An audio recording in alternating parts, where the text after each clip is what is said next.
সকালবেলা আমার ভেতর থেকে একটি মেয়ে বেরিয়ে আসে রোজ।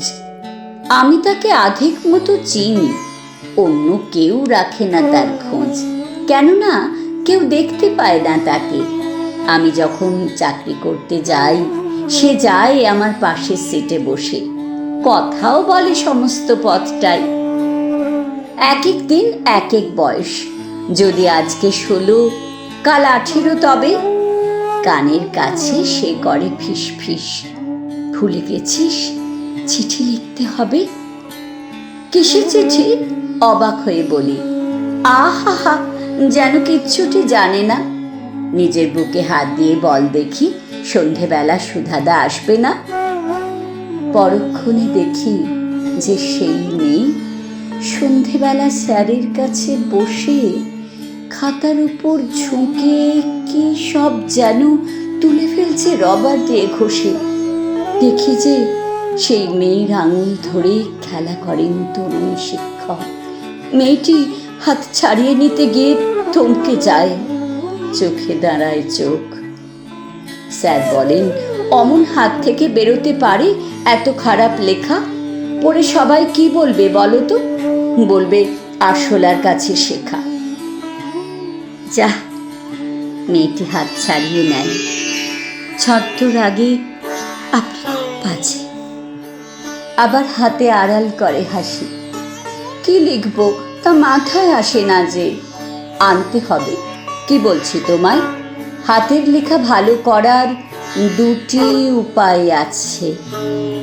বাহ, কি সুন্দর! হাত বাড়িয়ে ছুঁলেন ভুরু দুটি।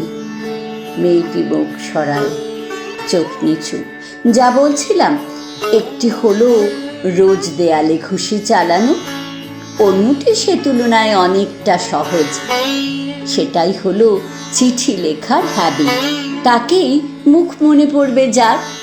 জগৎ ভরে কতই মুখ আছে, যেমন এই বেচারা মাস্টার। পরক্ষণেই মাস্টারটি নেই। ছাত্রী একা অন্ধকার ঘরে।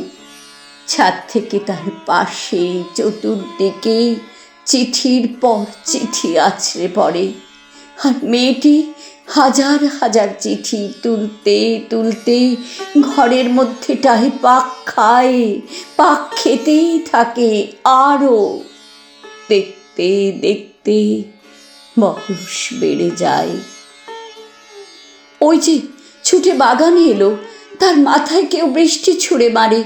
বৃষ্টি নয়, চিঠির অক্ষর। মাথায়, মুখে, গলায়, বুকে, ঘাড়ে, গড়ায় যেন ছিন্ন সব আঙুল। নিজেকে মেয়ে আরো আগলে ধরে। চিঠির থেকে ছিঁড়ে বেরিয়ে আসা কথাটা তার শ্লীলতাহানি করে। শরীর থেকে দুহাতে খুলে কথা ছুঁড়ে ফেলে সে মাটিতে ভেজা ঘাসে। শ্রান্ত মুখ, কপালে ভাঙা চুল, ভেঙে চুড়ে সে পড়ার ঘরে আসে। জানলা দিয়ে ডাকতে আসে যখন সূর্যালোক, অবাক হয়ে দেখে এপাশে ব্যাগ, ওপাশে বই খাতা। ঘুমোয় মেয়ে টেবিলে মাথা রেখে।